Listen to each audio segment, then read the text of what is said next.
Hello, future engineers, subscribers, viewers, and students. Here are portion of the problems in the given quiz. It's like board exam problems in Algebra 0 to 2 in my lecture part. And if you want to anticipate the solutions to these problems, you may do so by pausing the video. So it's the problems are taken from the topics Algebra 0, 1, and 2. From the digits 2, 3, 5, 7, and 8, how many different odd numbers can be formed? So take note, different odd numbers can be formed. So there are 5 digits given, and therefore the different odd numbers would be 1 digit. It may consist of 2 digits, 3 digits, 4 digits. So therefore, the total number of different odd numbers that can be formed from these digits is equal to n1 plus n2 plus n3 plus n sub 4 plus n sub 5, where n sub 1 is the number of 1-digit odd numbers, n2 2-digit odd numbers, n3 3-digit odd numbers, n4 4-digit different odd numbers, and 5-digit different odd numbers.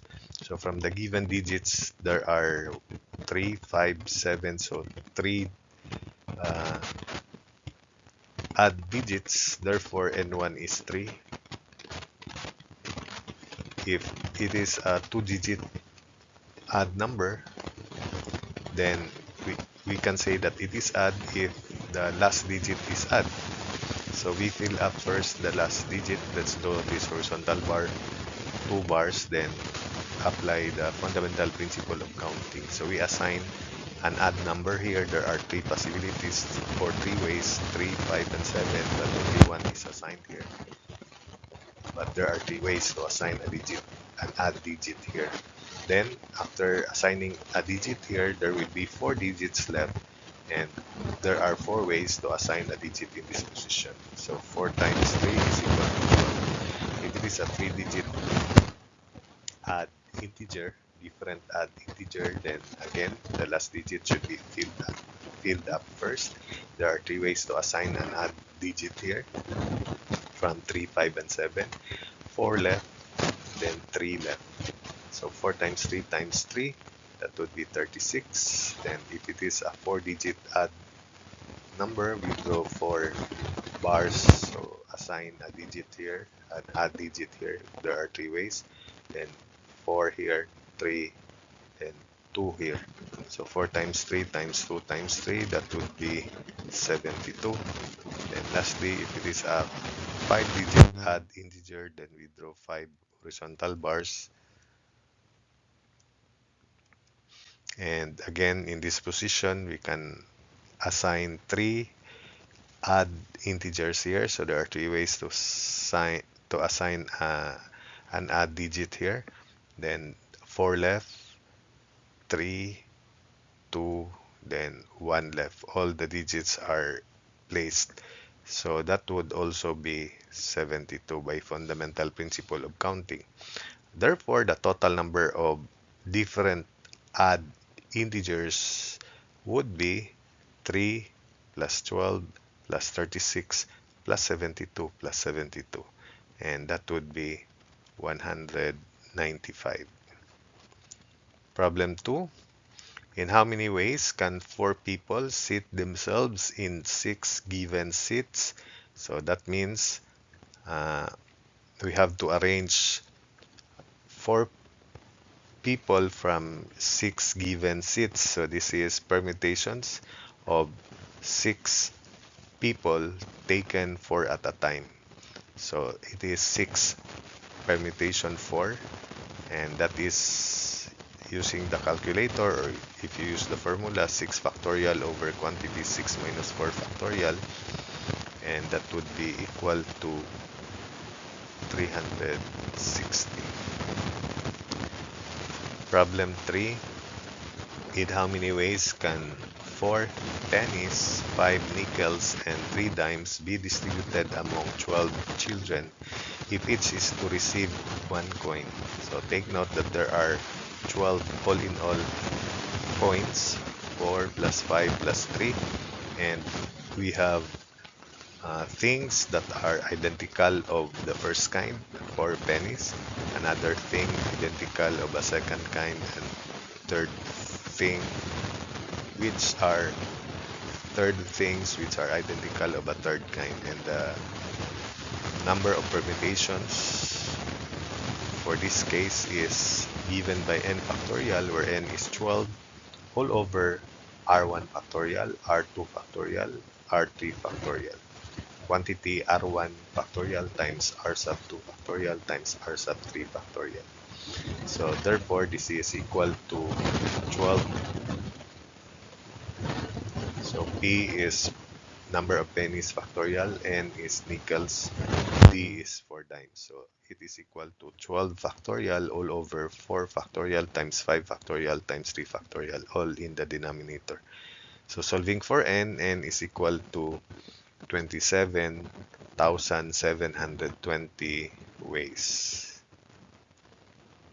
Problem 4. From a group of 8 people, how many different committees may be appointed consisting of 4 or 5 people each? So to assign committees, this is selection of 4 from 8, and this is combinations because we are assigning committees. Same persons involved for the 4 person committee in any order will be the same combination, same individuals in that committee. Same is true with 5. So therefore this is n is equal to 8 combination 4 plus 8 combination 5 because of this preposition or, which means plus. So n is equal to 8 combination 4 plus 8 combination 5. Substitute. So it is 70 plus 56. So it is 126. Problem 5. Find the fifth term of the quantity x cubed plus y raised to 6.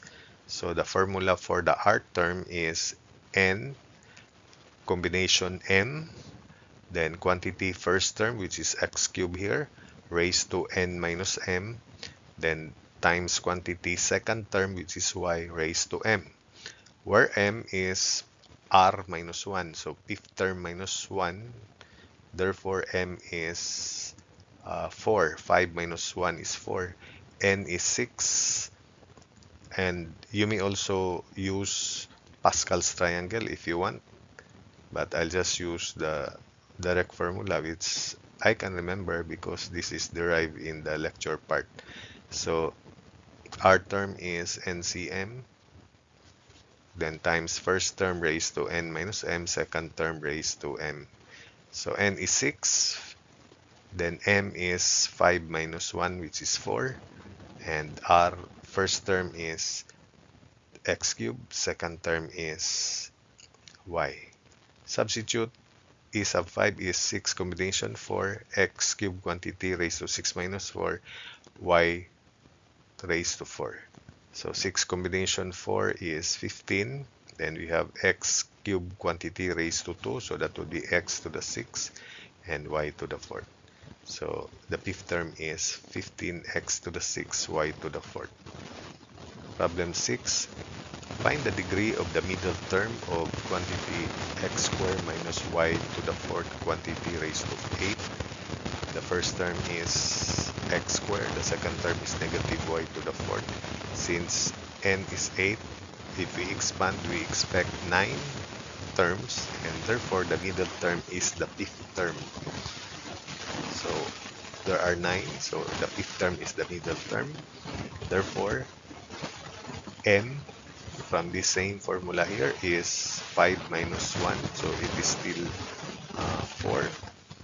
And first term is n is 8, first term is x squared, second term negative y to the 4th. So a sub r, n combination n, first term raised to n minus m, second term raised to n. where n is 8 and m is 5 minus 1 because the fifth term is the fifth term is the middle term.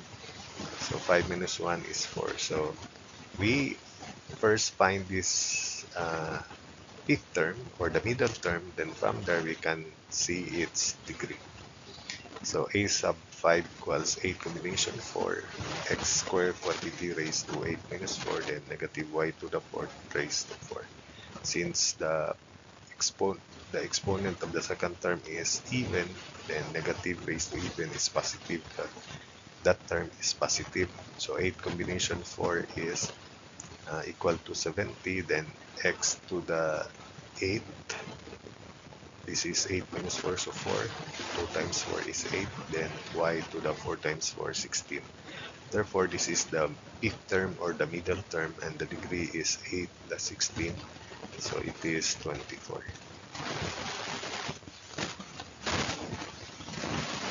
Problem 7.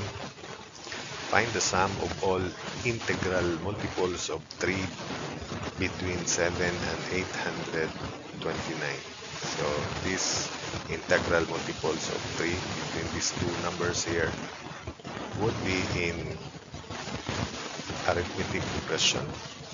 The first number between 7 and 829, which is divisible by 3, or multiples of 3, would be 9, and the last number would be 828. So sum is n over 2, quantity first term plus last term. We use this simple and easy to remember formula for the sum of arithmetic progression. Then we use last term equals first term plus quantity n minus 1 times common difference d, where the common difference is positive 3, because these are from 9 to 828, that's increasing. So first term is 9 and the last term is 828. The common difference is positive 3. So a7 equals a sub 1 plus quantity n minus 1 times d, where d is 3. So 828 equals 9 plus quantity n minus 1 times 3. Solving for n is equal to 274. Then we substitute into this equation. S equals 274 over 2 times the quantity 9 plus 828. So from there we can now solve for the sum, and the sum is equal to 114,669. So that's it for this video. The second part, 8 to 15, will be on part 2, and this is part 1. Just wait for the solutions.